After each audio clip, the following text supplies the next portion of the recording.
Hay una persona entre el público de ¿Qué tal, Fernanda?, el que está en vivo en Expo Tampico y en todo el país que nos escucha, Gracias, Fer. que Sí, saludando dijo también a algo todos bien nuestros amigos de bonito de ti, Tampico mi y a querido Patricia Emilio, y especialmente. bueno, Le pues tú agradezco también mucho que querías decirle le haya algo. gustado Así las es que historias, que le arráncate gusten las porque historias vamos que con la hacemos historia aquí de Emilio. en este esfuerzo para que pues podamos compartir algo todos juntos, ¿no? Y son historias muy bonitas, muy emotivas, algunas tristes, algunas muy felices. Y hoy pues tenemos una historia muy complicada, muy trágica, y que ojalá les guste, porque es la historia de Claudia, víctima del feminicidio. Esta chica Claudia, una mamá, una mujer muy trabajadora, una compañera de profesión, porque pues trabajaba como locutora en un programa de radio, en una revista ya en Mexicali, en Baja California, arquitecto, madre, apasionada por la música y fiel observadora. Es así como se definía dentro de sus columnas o como escribe en sus columnas. Pero Claudia nunca pensó que iba a enfrentar una situación bastante trágica el 1 de enero del 2008.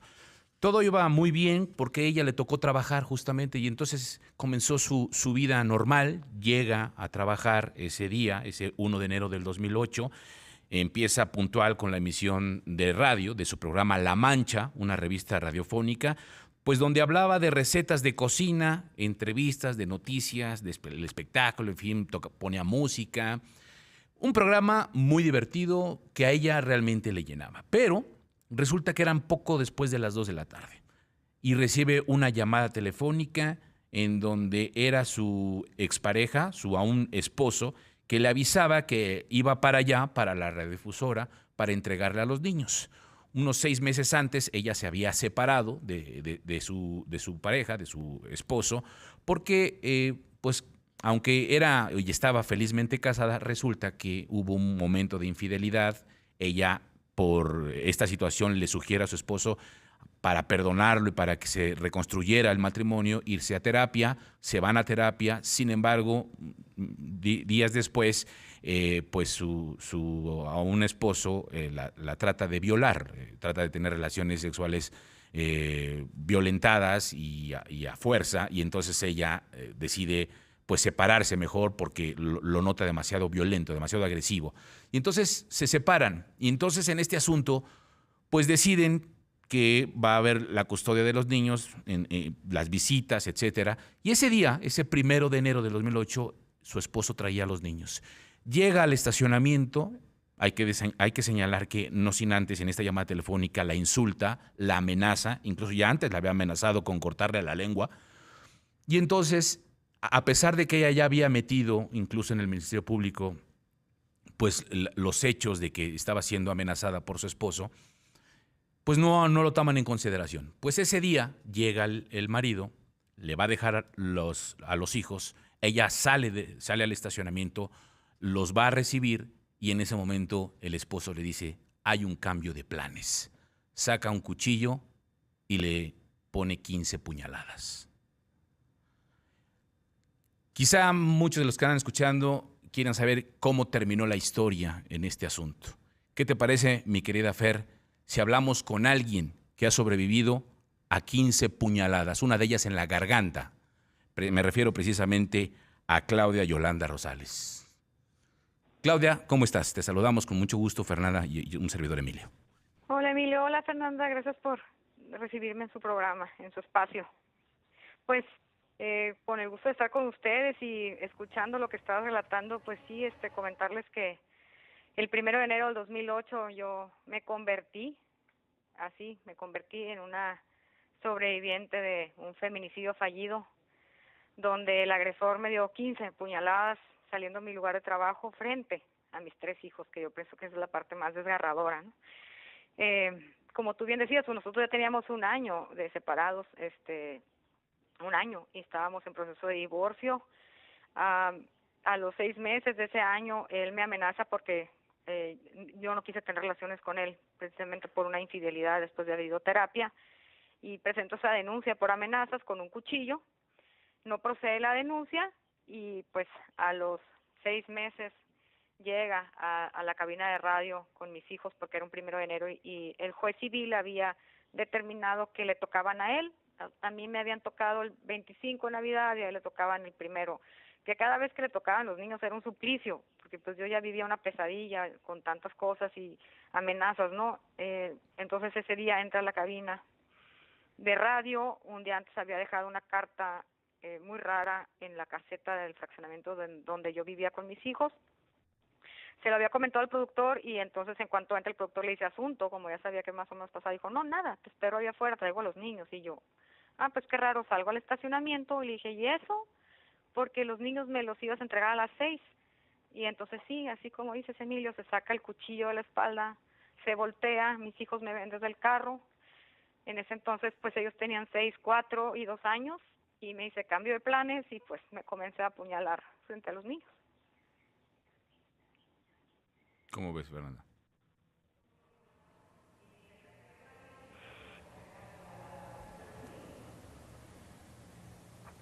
Claudia, estoy muy impactada con tu historia.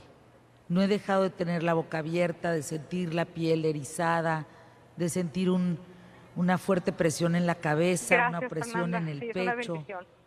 Es un milagro. Claudia, ¿cómo es posible? Primero es una bendición. Bienvenida a la vida, Claudia. Bienvenida a la vida.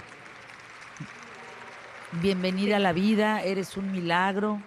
Bienvenida a la vida y sobre todo ese momento en que tus hijos están viendo esta imagen. Claudia, ¿por qué crees que pasan? A ver, uno dice no la vi venir, ¿no? Pues no, pues ¿cómo la vas a ver venir pensando que aquel hombre con el que viviste, con el que compartiste, con el que pues son sus hijos, sea capaz de hacer algo así? ¿Qué te deja, Claudia? Y perdóname la pregunta, no es Pues, menor. ¿qué te digo, Fernanda? Te ¿Qué deja te deja primero esto de una convivir sacudida con en un el ser alma, humano y entonces darte cuenta que en realidad no lo conoces, Claudia? impotentes, vulnerables, fáciles presas. Tercero, saber, como tú dices, bienvenida a la vida, saber que siendo sobreviviente tengo una misión y tengo un espíritu de lucha para alzar la voz. Tengo un compromiso moral conmigo, tengo un compromiso con mis hijos de vida, tengo un compromiso con la sociedad y con todas las mujeres que no han podido vivir para contarlo. Yo, o sea, a mí en mi caso, por ejemplo, muy particular, no me he dado cuenta, pero a los años de estar conviviendo con esa persona, pues me voy dando cuenta de conductas atípicas y en mi caso particular, pues yo estaba conviviendo con un psicópata. No todos los casos son iguales, obviamente, Fernanda. Hay casos, como yo siempre digo, no hay negro y hay blanco, es todo, hay grises, hay claroscuros, hay matices y hay mujeres que viven otras historias donde a lo mejor ellas no hablan o a lo mejor sí les cae de sorpresa como a mí o a lo mejor otras permiten. Pero cada una de estas historias puede terminar si nosotros alzamos la voz y exigimos justicia. Y en este momento, en este preciso momento, este agresor está solicitando una preliberación. A mí me acaban de informar, me dieron poco menos de una semana.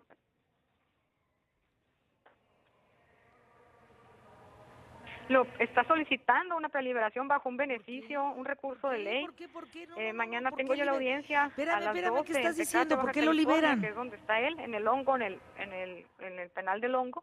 Y pues precisamente es esto, Fernanda, alzar la voz y pedir que por favor el juez haga que cumpla su condena completa, que se cumplan las condenas completas, porque ese es el cometido de todo esto. Las condenas incompletas también son otra cara de la impunidad.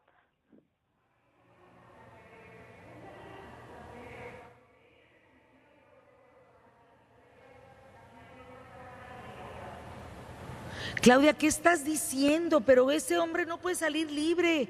Ese hombre te apuñaló. O sea, a ver, mira, tan sencilla pregunta, Claudia, porque vives para contarlo, bendita vida. Yo te pregunto, fíjate la gran pregunta, que te lo debería de preguntar el juez. Y ese juez, danos el nombre, porque si lo libera, él es culpable y cómplice de un hombre tan violento y psicópata como él, apuñalándote enfrente de tus hijos. Ese tiene que estar refundido en el bote, Claudia. La pregunta que te hago, ¿por qué fueron solo 15? Fíjate la pregunta que te estoy haciendo. ¿Por qué solo fueron 15 puñaladas, Claudia? El estacionamiento y cuando ¿Qué lo detuvo? el primer corte fue el más fuerte, me cortó el nervio sublingual. Fueron puñaladas en el cráneo, en el pulmón, en la espalda, en el torso, y la más grande de todas fue cuando me abrió la yugular, ¿no? Yo comienzo a ver que se me sale la sangre a borbotones. Era un 1 de enero, no había nadie en la radio, no más que mi productor y yo. Entonces, sí, al parecer, después en cámaras, porque había cámaras afortunadamente, vieron que como que unos transeúntes venían por la banqueta de enfrente y cruzan hacia el estacionamiento, que es precisamente cuando él me suelta. Después de haberme abierto la yugular, haber abierto mi carro que estaba estacionado a un lado del carro donde mis hijos estaban viendo todo, yo viendo a mis hijos, ¿no? También aventarme en el carro, antes de cerrar la puerta, decirme, muérete, y cerrar la puerta e irse. Aparte de todo esto, Fernanda, mis hijos duraron 10 horas sin que los pudieran encontrar. Estuvieron buscándolos por todos lados porque se los llevó, pues. Mi temor era que le hiciera algo a mis hijos. El juez que me preguntabas, el nombre del juez es un juez único de ejecución penal, está en Tecate, el nombre del juez es Omar Luna Herrera.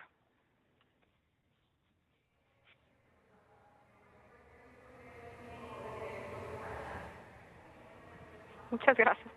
Vamos a darle seguimiento, Claudia, en la historia de Emilio el día de hoy, vamos a darle seguimiento a este caso. Imposible que ese juez libere a este psicópata loco que te apuñaló 15 veces y que paró, quién sabe por qué y quién sabe por qué vives. Pero sí vives, Claudia, y tus hijos deben de tener, pero muy claro, que ese hombre no puede estar libre. Porque si ese juez lo libera, le está mostrando a tus hijos que se puede hacer eso en México. Y eso no es correcto. Así es que, Emilio, yo te voy a pedir un favor. Tengo que ir a Spots QTF. Toma los datos de Claudia, toma los datos del juez y le damos seguimiento a este caso.